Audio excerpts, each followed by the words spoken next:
En ciertos barrios de la ciudad, se oía hablar de un individuo al que apodaban el Pirulí. Para muchos, este nombre no evocaba nada cómico a pesar de su aparente simpleza. Víctor Iturbe, el hombre detrás de ese apodo, era una figura que infundía un temor palpable. Su vida estuvo marcada por la pobreza desde sus inicios, una trayectoria delictiva que fue escalando con los años y un final violento que, para algunos, era previsible. Esta es la crónica de esos hechos, una mirada a la cadena de eventos que definieron su existencia y la de quienes se cruzaron en su camino. La historia de Víctor Iturbe es compleja, un entramado tejido con los hilos de la carencia material extrema que lo acompañó desde su niñez, experiencias formativas en entornos hostiles, una escalada progresiva en el mundo del crimen, traiciones que son casi una constante en esos círculos, y, finalmente, un acto de venganza que se fue gestando lentamente. Es el tipo de suceso que a menudo recibe poca atención en los medios de comunicación convencionales, o que, si acaso, queda relegado a breves menciones y archivado en expedientes judiciales que el tiempo amarillea. Su recuerdo, por lo tanto, se mantiene principalmente en la memoria colectiva de quienes vivieron de cerca aquellos acontecimientos, en los relatos orales que circulan por las calles que fueron su escenario. Hoy, en Relatos Olvidados, presentamos una crónica detallada del asesinato de El Pirulí. No nos basaremos únicamente en las escuetas notas periodísticas que pudieron haberse publicado en su momento, sino que intentaremos reconstruir los hechos con una perspectiva más amplia, tal como se vivieron y se cuentan en las calles. Nos enfocaremos en las circunstancias particulares que rodearon su vida, y crucialmente, en la cadena de eventos que llevaron a Jorge Vargas a cometer el acto que terminó con la vida de Iturbe. Antes de continuar con este recuento, si este tipo de crónicas reales, que buscan profundizar en hechos que a veces quedan en el olvido o son insuficientemente explorados, son de su interés, le invitamos a suscribirse al canal. En este espacio nos dedicamos a explorar las complejidades de sucesos que han marcado a nuestra sociedad de diversas maneras. Le sugerimos activar las notificaciones para no perderse nuestros futuros relatos, ya que cada uno representa una pieza de una realidad más amplia. Ahora, adentrémonos en los orígenes de esta particular y sombría historia. Víctor Iturbe creció en un entorno de profunda marginalidad socioeconómica. Su infancia no tuvo elementos que pudieran considerarse convencionalmente positivos o estables. Su madre, enfrentando sus propias y severas dificultades para el sustento diario, lo dejó al cuidado de una tía, una mujer que ya cargaba con la responsabilidad de su propia familia numerosa y que luchaba con recursos muy limitados. Sobre la figura paterna de Víctor, no se tenía información concreta. Era una ausencia constante y significativa en su vida. Desde temprana edad, en este contexto de privaciones y rudeza, Víctor Iturbe comprendió que la demostración de debilidad podía tener consecuencias negativas y que una actitud agresiva era, a menudo, una herramienta necesaria para la supervivencia en su entorno inmediato. Si no se imponía, corría el riesgo de ser victimizado por otros. El apodo de Pirulí surgió, según cuentan, a raíz de su particular complexión física. Era un joven alto, notablemente delgado, casi desgarbado, y con una cabeza que, para algunos, parecía algo grande en proporción a su cuerpo. También se le conocía por una risa aguda y particular, un sonido estridente que algunos en el barrio llegaron a asociar con la inminencia de problemas o altercados. Sin embargo, esta apariencia algo frágil o incluso caricaturesca no reflejaba en absoluto su verdadera naturaleza ni el temperamento que desarrollaría. Detrás de esa fachada, había una persona astuta y con una marcada y creciente inclinación hacia la violencia. Desde muy joven, Víctor Iturbe mostró una inquietante habilidad para manipular a otros y para amenazar con una frialdad impropia de su edad, generando un miedo considerable a su alrededor. A la edad de 11 años, apenas entrando en la adolescencia, tuvo su primer encuentro serio con el sistema legal al ser detenido por su participación en un intento de robo, caracterizado por un nivel de violencia que sorprendió a las autoridades locales. A los 13 años, fue internado en un centro de menores, comúnmente conocido como reformatorio.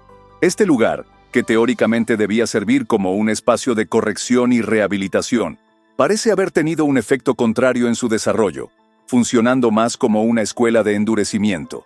Testimonios de personas que conocieron esa etapa de su vida indican que allí no solo aprendió a sobrevivir en un ambiente aún más hostil y competitivo, sino que también pareció desarrollar y refinar un comportamiento aún más problemático y desafiante. Un incidente particularmente conocido de ese periodo fue una agresión física grave a otro joven interno, utilizando un tenedor como arma, motivada aparentemente por una disputa trivial relacionada con la comida. Se dice con insistencia que Víctor Iturbe no mostró ningún tipo de remordimiento visible o expreso por este acto de violencia. Al salir del reformatorio a los 17 años, Víctor Iturbe ya cargaba con una reputación consolidada de individuo peligroso y problemático. No era simplemente un delincuente común más de la zona. La gente del barrio, incluso aquellos que también transitaban por los márgenes de la ley, procuraban evitar confrontaciones directas con él. Su actitud al caminar era desafiante. Proyectaba una imagen de seguridad y control que intimidaba a quienes lo rodeaban. Su historia personal, hasta este punto, es también un reflejo de las posibles fallas de un sistema social y de justicia que, en su caso, no logró ofrecerle alternativas viables ni una contención efectiva. En lugar de encontrar oportunidades reales de cambio o rehabilitación, Víctor Iturbe pareció encontrar en cada etapa un entorno que reforzó sus tendencias negativas y su desvinculación de las normas sociales convencionales. La zona donde Víctor Iturbe residía y operaba era un área con altos índices de criminalidad y notables carencias de servicios básicos, un terreno fértil para actividades ilícitas. Estaba controlada en parte por diversas redes de microtráfico de drogas. Es importante aclarar que no se trataba de grandes organizaciones criminales jerarquizadas al estilo de los cárteles, sino más bien de individuos y pequeños grupos locales, muchos de ellos vecinos del mismo barrio, que vendían sustancias ilegales como una forma desesperada de subsistencia para llevar algo de dinero a sus hogares. En este contexto particular, el pirulí encontró rápidamente un rol funcional. No se destacó como un gran distribuidor o líder de una red, actividades para las que quizás se requería otro tipo de habilidades o capital, sino que se especializó como cobrador y, fundamentalmente, como el brazo ejecutor de estos grupos. Su tarea principal consistía en presionar y amedrentar a aquellos que acumulaban deudas por la compra de drogas o por otras transacciones ilícitas. También se encargaba de aplicar castigos físicos a quienes no cumplían con los pagos o infringían las reglas no escritas de ese submundo. Lo hacía, según múltiples relatos, con un nivel de violencia que a menudo excedía lo estrictamente necesario para cumplir con su función. Parecía obtener una cierta satisfacción personal del temor que infundía en los demás. Fue en estas circunstancias, en el ejercicio de esta brutal ocupación, que su vida se cruzó de manera determinante con la de Jorge Vargas. Jorge Vargas era, en muchos sentidos, una persona distinta a Víctor Iturbe. Se le describe como un hombre más reservado, de pocas palabras y con un enfoque metódico en sus asuntos. Al igual que Iturbe, también había crecido en el mismo barrio marginal, respirando el mismo aire de desesperanza y falta de oportunidades. Sin embargo, a diferencia de El Pirulí, Jorge había intentado activamente seguir un camino diferente, uno alejado del crimen que parecía ser la norma para muchos jóvenes de su entorno. Con considerable esfuerzo, logró completar sus estudios secundarios, un logro no menor en ese contexto, e incluso consiguió trabajar durante un tiempo en una empresa de seguridad privada, un empleo formal que contrastaba fuertemente con la realidad cotidiana de su barrio. No obstante, una serie de dificultades económicas severas que se vieron agravadas por la grave enfermedad de su madre, quien requería cuidados constantes y medicamentos costosos que la familia apenas podía afrontar, lo empujaron gradualmente de nuevo hacia el entorno del barrio y, finalmente, a involucrarse en actividades ilícitas como una forma de obtener los ingresos que necesitaba con urgencia. La presión era enorme y las opciones legales parecían insuficientes o inaccesibles. Jorge se dedicó entonces a la venta de drogas al menudeo, una actividad de alto riesgo, pero que ofrecía la posibilidad de ganancias rápidas. Siempre trató de mantener un perfil bajo, sin hacer mucho alarde ni buscar problemas innecesarios. Era conocido en el círculo por ser uno de los pocos que aún intentaba conservar ciertos códigos de conducta o respeto, como, por ejemplo, la negativa a venderle sustancias a menores de edad y su esfuerzo por evitar los conflictos violentos siempre que fuera posible. Esta actitud, sin embargo, en un mundo regido por la ley del más fuerte, era a menudo interpretada como un signo de debilidad por individuos como el pirulí, quienes veían en ello una posible invitación al abuso o la extorsión. El conflicto entre Víctor Iturbe y Jorge Vargas, dadas sus personalidades y roles opuestos dentro del mismo ecosistema criminal, era casi previsible.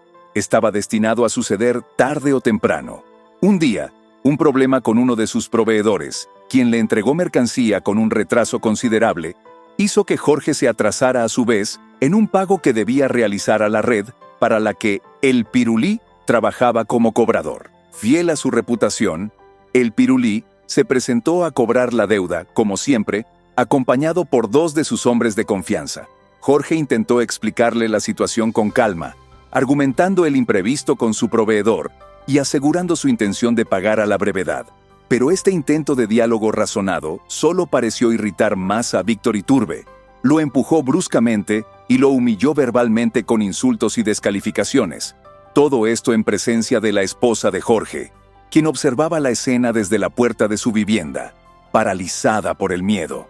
Jorge, aunque profundamente afectado y enojado, contuvo su reacción en ese momento, consciente de la peligrosidad de Iturbe.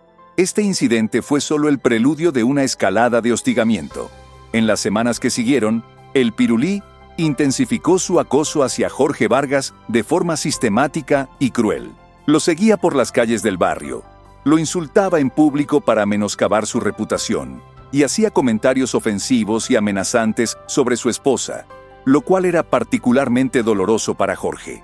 La situación llegó a un punto en que el pirulí incluso lo acusó falsamente ante los líderes de la red de haberse quedado con dinero de las ventas, una acusación grave que podría haberle costado la vida. Como consecuencia, Jorge fue levantado, es decir, secuestrado brevemente, por miembros de la propia organización, quienes lo golpearon e interrogaron duramente antes de soltarlo, como una advertencia. El pirulí parecía disfrutar abiertamente del sufrimiento y la angustia de Jorge. La tensión era insostenible, y la situación llegó a un punto crítico e irreversible una noche en particular. Mientras Jorge Vargas estaba fuera de su casa, realizando una búsqueda desesperada de medicamentos para su madre enferma, Víctor Iturbe, según los relatos, se presentó en la vivienda de Jorge. Testigos indican que estaba bajo una fuerte influencia del alcohol y posiblemente de otras sustancias. Golpeó la puerta con violencia y cuando la esposa de Jorge abrió, la empujó bruscamente para poder entrar a la casa. Aunque no se reportó que Iturbe hubiera cometido una agresión física directa de naturaleza sexual contra ella, sí la amenazó verbalmente de forma severa y explícita. Le dirigió comentarios muy graves sobre lo que podría hacerle a ella y a su familia, sumiéndola en un estado de profundo terror. Cuando Jorge regresó horas más tarde y encontró a su esposa en ese estado de angustia y desesperación, llorando y temblando, algo fundamental se quebró dentro de él. Esa agresión indirecta, esa violación de la seguridad de su hogar y la amenaza a su ser querido, fue el límite absoluto.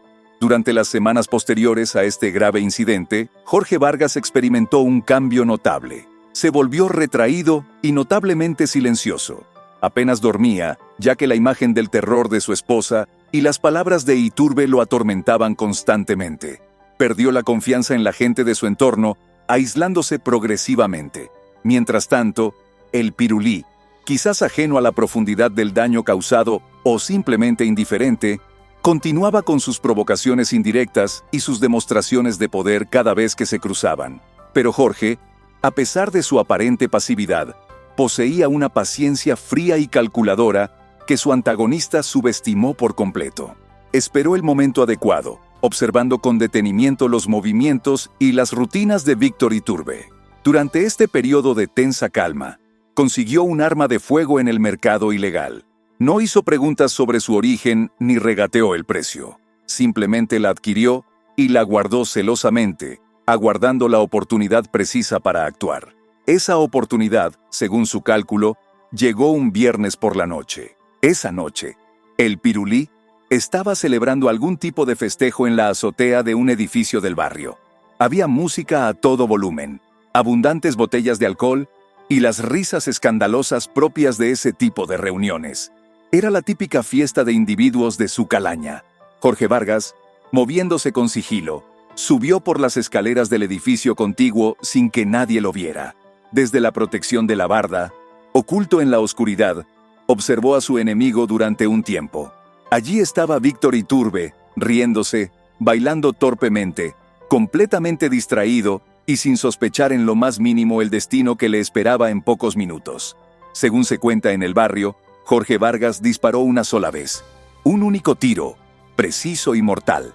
Luego, con la misma calma y determinación con la que había llegado, bajó las escaleras y se perdió en el laberinto de calles oscuras de la noche. Cuando la policía llegó al lugar horas después, alertada por el sonido del disparo que algún vecino reportó anónimamente, se encontraron con un muro de silencio. Nadie admitió haber visto o escuchado algo relevante. La ley no escrita del barrio se impuso. El cuerpo de Víctor Iturbe quedó tendido en la azotea. Su reinado de terror local había terminado de forma abrupta. Jorge Vargas desapareció esa misma noche, sin dejar rastro. Con el tiempo surgieron diversas versiones y especulaciones sobre su paradero. Algunos decían que había logrado huir a otro estado, o incluso que había cruzado la frontera y comenzado una nueva vida bajo otra identidad en un país lejano. Otros, más pesimistas, susurraban que miembros de la misma red criminal para la que trabajaba Iturbe se habían encargado de silenciarlo para evitar problemas mayores o investigaciones policiales. La verdad concreta es que nunca se supo con certeza qué fue de él. Sin embargo, en el imaginario del barrio, su acto lo convirtió en una especie de figura legendaria y controvertida. El hombre que se había atrevido a enfrentar y eliminar a El Pirulí. La pregunta sobre si las acciones de Jorge Vargas fueron correctas o justificadas es compleja y no admite una respuesta sencilla. Depende de la perspectiva moral y de las circunstancias extremas que enfrentó. Si este tipo de crónicas de hechos reales, que buscan arrojar luz sobre sucesos a menudo olvidados o simplificados en exceso, son de su interés, le invitamos a suscribirse a nuestro canal, Relatos Olvidados. Aquí nos esforzamos por contar las historias que otros prefieren no abordar en profundidad. Consideramos que aún hay mucho que analizar sobre el legado de figuras como Víctor Iturbe y sobre las decisiones desesperadas de personas como Jorge Vargas. Historias que continúan resonando en los rincones más oscuros de nuestra sociedad. El cuerpo de Víctor Iturbe fue retirado por las autoridades forenses varias horas después del suceso. Como era de esperar, dada su reputación y su estilo de vida, nadie se presentó a reclamar sus restos en la morgue. Ningún familiar, si es que lo tenía y mantenía contacto con él, se hizo presente. Fue finalmente enterrado como un individuo no identificado oficialmente en los registros públicos, un NN, en una fosa común, a pesar de que todos en el barrio sabían perfectamente quién era y qué había representado. En las conversaciones de la calle, algunos comentaban con alivio que su muerte era una especie de justicia divina o un alivio para la comunidad. Otros, más cautos y conocedores de la dinámica de la violencia, susurraban con cierto temor que Jorge Vargas podría haber cometido un error estratégico al no cortar de raíz todas las posibles conexiones con el pasado, porque los ecos de la violencia, como bien saben en esos barrios marginados, rara vez mueren del todo. Solo se transforman, buscan nuevas víctimas, nuevos verdugos, y el ciclo a menudo continúa.